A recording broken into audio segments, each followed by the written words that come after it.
In the chapter 4, we'll talk about the lexical and syntax analyzer, how compiler takes a code, which are a source code, and then compiles it using syntax and lexical analyzer. So before going to that, we have to clarify some of the terms that is called tokens, lexemes, and patterns. So we have already talked about token in our last chapter. What is token? Tokens are smallest unit or smallest part of a code that can be understood by the compiler, or we can also say tokens are sequence of characters that have a collective meaning. So one example can be, let's say, apple. Okay, so this is a sequence of character. Okay, and then we have this. Okay, so this is another sequence of characters. So for you, all of you, this one have a meaning, right? But this one, it doesn't have any meaning. Okay, or let's say if I write just this one, this is also a sequence of character, but it does not have any meaning. So a sequence of character that have a collective meaning are called token. So one example of token, let's say if I take a from C program, okay, let's say return 0. This is a token that means you end the program. Printf, this is a token that has some meaning. Okay, what is a pattern? Okay, pattern are kind of set of defined rules. Okay, what it does, it actually takes a set of strings, okay, and then compares it to a certain pattern, so identify whether it's a token or not. So what does it actually mean? Let's say I have written something like this. Okay, I am writing a sentence. So what it will do, okay, so it will first see, it will compare each sentence or each substring of the line to generate whether it has any meaning or not. For example, I, it has a meaning. Am, it has a meaning. Writing, it has a meaning. A, it has a meaning. But sentence, it doesn't have any meaning. Maybe I have made some spelling mistakes. It should be sentence. Now it has a meaning. Okay, so what it will do, it has a set of rules that actually go through the source code, okay, and try to identify, okay, whether this is a pattern or not, this is a pattern or not, this is a pattern or not.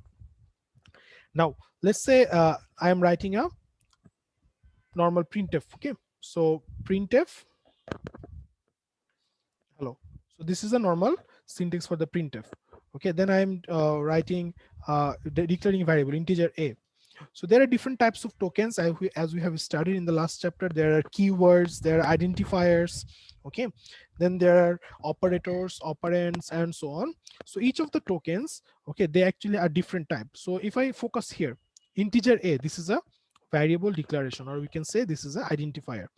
Integer sum, this is also a variable declaration, or we can call this identifier. So even though both of them are variable declaration, as a human we can understand instantly. How? Because we have data type and we have the name of the variable. But whenever you are writing in a source code, the compiler also have to somehow understand that this is a variable declaration or this is an identifier.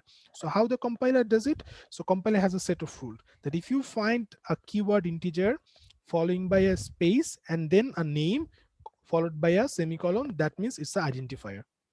So what it does, it applies the same rule in all the cases. So data type, space, name, and semicolon. So again, you see data type, space, name, semicolon. So now it doesn't matter whether you write something like this, float a b c d, okay, then it will understand, okay, so that means this is a identifier, or this is a variable declaration. So that means, so we have to define some rules or some patterns that if you see this type of code, you have to understand this is a variable declaration. Okay, so what the pattern does, it is actually a collection of rules that can identify that how to identify a pattern, variable declaration, how to identify a keyword, how to identify an operator, operand, and so on. And finally we have the lexemes. Okay, what is a lexeme? Lexeme are sequence that of characters in the source program that is matched by the pattern for a token. So let's say if you write like this, wait, so if let's say you are writing an integer sum, so you know this is a like token, right?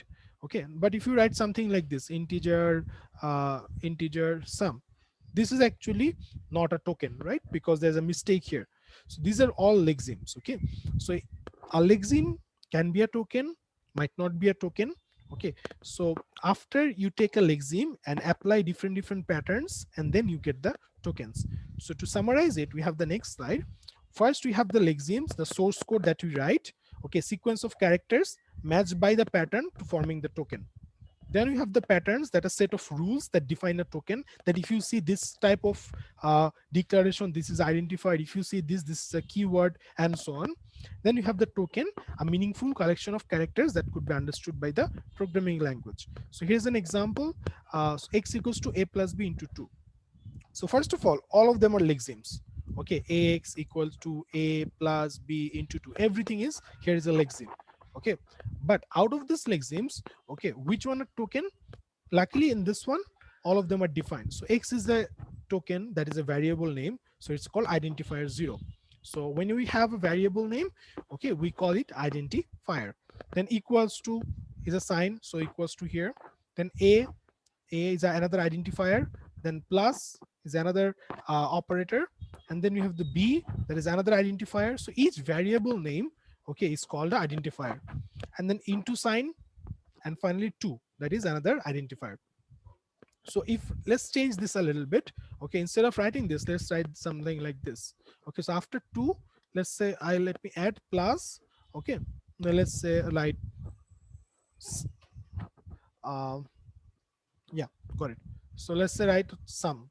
Okay, so what will happen in the lexeme? You'll have another plus, you'll have another sub, and then you'll have another identifier. That's it. Okay, now if I want to change this a little bit, if I want to write something like this, that let's say not a b c c d d. Okay, this I have written a random word. So what will happen? This will also be a lexeme. Okay, this will also be identified as a lexeme.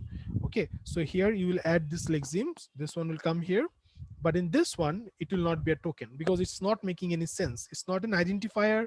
Okay, it's not a variable declaration, that is identifier. It's not a keyword, it's not a operator, it's not an operand, and so on.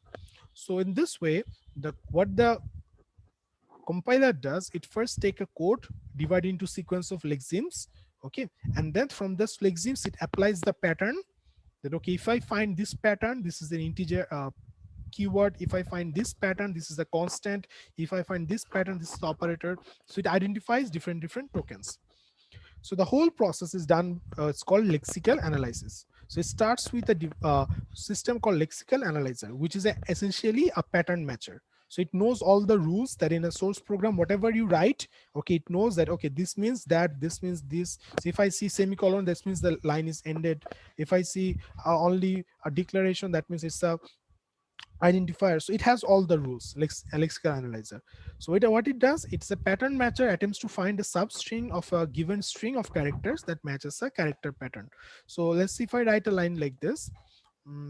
Integer a. So what it will do, it will first take this first part of the integer, then it will take the second part, then it will take the a. But overall it will return this is a wrong statement because there cannot be any integer. It either has to be integer a or it has to be integer b comma integer a. It might be there is a mistake, right? So pattern matchers actually contains all the rules, and this is not only for the symbol declaration. It contains the loop of for loop, while loop, array. Okay, how can you declare array, how can you define array, and every structure. Okay, so every programming aspects you have, the pattern matcher knows the rules. Then we have the summary. The lexical analyzers are sub program. That what it does, it locates the next lexeme in the output. So from a given program, it finds all the lexemes, it determines its associated token code, so and finally it return them to the caller. So here if I see this example, what is the lexical analyzer? It's a sub program that first identifies all the lexemes. So from this line of code, we have identified all the lexemes. This is a step number 1. Step number 2, for each lexeme, it will try to identify whether this is a keyword or this is a identifier with this operator or operand. So for the for this one, x is a variable, right? So this is identifier, equal to this is a operator, a, this is the identifier, plus this is the identifier, and so on. So if I write something like this, let's say I want to change this line a little bit, right? Int. So int will be a keyword. Okay, if I write something like this, return 0, so it will be a keyword. So this is what it does. Okay, it determines the associated token codes and then it returns them to the caller, that is syntax analyzer. So the whole process starts from here. So there's a syntax analyzer and there is our source code. So what it does, the source code, Okay, it transfers the code, the lexemes, into the lexical analyzer. Okay, after transferring the code into the lexical analyzer, okay, the lexical analyzer apply the pattern matcher and finds the tokens. And after finding all the tokens, okay, it passes them to the syntax analyzer, and one by one all the tokens are generated. So you have a code like this as an input, and you will have this one as an output. And what is the process of lexical analysis? First, we skip the comments and the white spaces, because in a program there can be multiple comments are not needed and white spaces are not needed. Then we insert lexemes for the user defined names into the symbol table. Okay, as we have seen in the chapter 1, that symbol table actually contains all the related information. And finally, we have detect synthetic errors in the tokens. So sometimes instead of writing printf, you write print only. Okay, or sometimes you might give extra space, or you might forget to give a semicolon. So all these things are actually determined by the lexical analysis. Now, the next part is derivation. So let's say we have, so what it does, first it takes the input like this, and from that input it generates a corresponding tokens. After that, okay, we have to do some grammar derivation. So we have already learned them in the chapter 3, that there are two types of derivation: leftmost derivation and the rightmost derivation. We'll practice some in this chapter as well. So let me first explain this example. So you already know what does the leftmost derivation does. So given a grammar like this, x equals to x plus x and something, so what the leftmost derivation is does, so let's say I need this line. So this is my grammar and this is my output. So I will start from here. So they have started with the first line, x equals to x plus x. After reaching the first line, okay, so leftmost means that out of these two, this x and this x, you have to use the left one. So between these two, which one is left? Obviously this one, right? So they have used this one and they have used a. And then after you are done with this one, you go to the next line, and between these two, which one is the left? This one. So always when you have two options, when you have multiple options in the leftmost derivation, we always choose the left one. So you see that in all the cases, they have always chose the left one. We had two options, we only chose the left one. We had two options, we choose the left one. And finally, we have the derivation. Let's go for the next one in the rightmost. Okay, so there are some examples given here. Let me explain this one. So here, as you can see, this is the given grammar. Okay, and for this given grammar, we have a new term that is called lambda. So what does lambda means? That means lambda means you can just vanish a term. Okay, let's say for example here, you see we have b. Okay, we have 00101b. Okay, from this line here we don't have anything. We have just crossed out b. So when you have lambda, you can do that. You can actually vanish a term. One more time, in this grammar, we have everything is familiar except this lambda part. What this lambda does, let's say here, look at these two lines. What is the difference between two lines? We have 00101b, and here we don't have anything. So how to do it? So look at b, we have the option of lambda. Lambda means we can just vanish. We can just cut b out. Okay. So now let's go back to the grammar. So first we start with this one. So this is my given grammar and this is my output. So in the leftmost derivation, we start with the first line, s equals to a1b, s equals to a1b. Now from s equals to a1b, okay, we have two options. Either we can go for a or we can go for b, because one is already a constant, so we cannot change one, but we can either go for a or we can go for b. So if we a and b, so between this a and b, which one is in the left?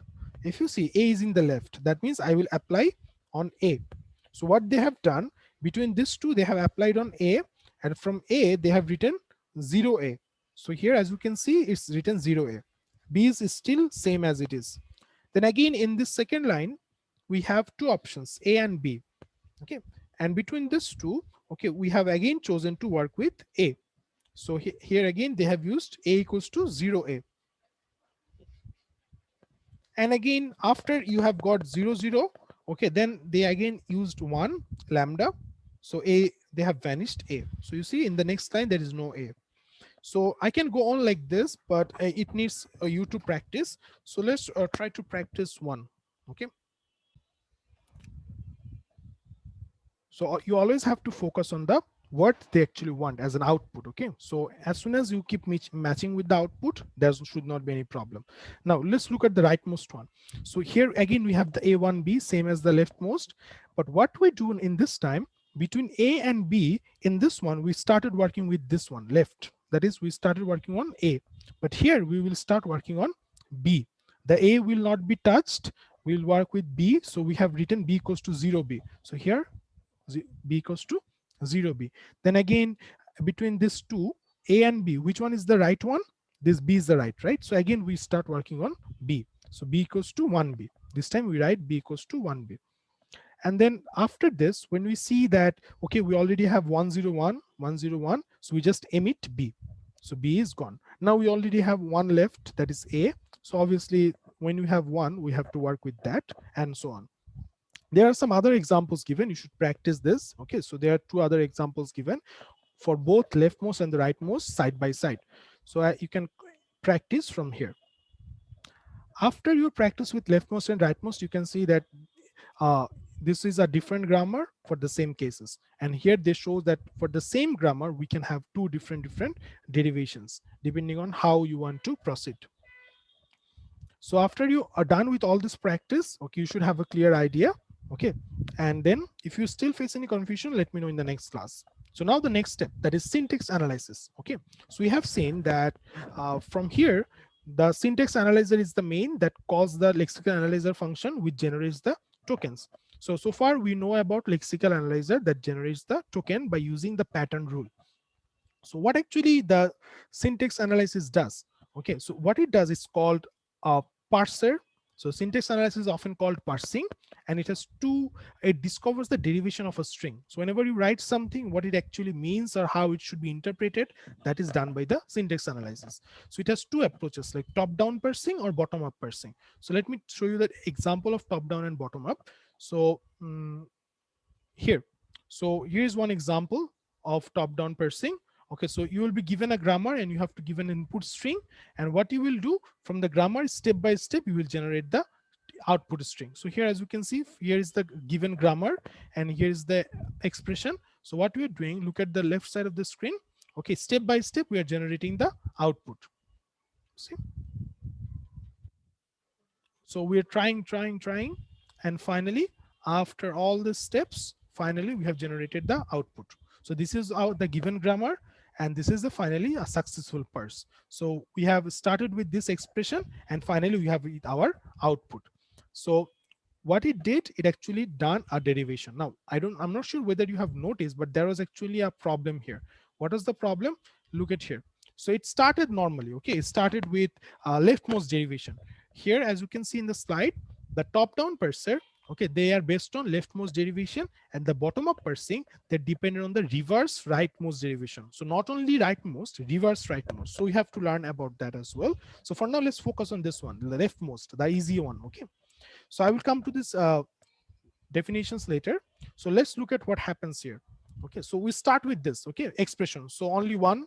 So we start with the first one. Then step by step, we actually derive the sequential form.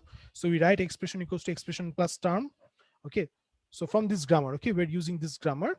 And after getting the expression plus term, we write expression equals to term, then term equals to factor, and then factor equals to id equals to x. So we just followed all the rules here, nothing. But the problem is, you see, after you come up to this, okay, you realize that in the output string, okay, that means we need to have minus, but you got plus. That means you have made a mistake, right? So as a human, you actually don't make the mistakes, because you can see at first that, okay, I need x minus 2. But compiler, okay, it actually works one step at a time. So when it started, it chose the first equation. You see, in this grammar, we have three equation: expression plus term, expression minus term, and term only. So when the compiler start working, it chose the first one, expression equals to expression plus term. Even though as a human, you will easily understand that the plus should not be taken. It will not match the output, but compiler don't, right? So it started with the plus, and after generating the sentence form, okay, it's so, oh, what have I done? I need minus here, but I have. So what it will do, it will call backtrack. That means it will change all the operations, undo all the proceedings it has done so far. This is called rollback. Okay, and then it will again continue. Retry with another expression, the second one.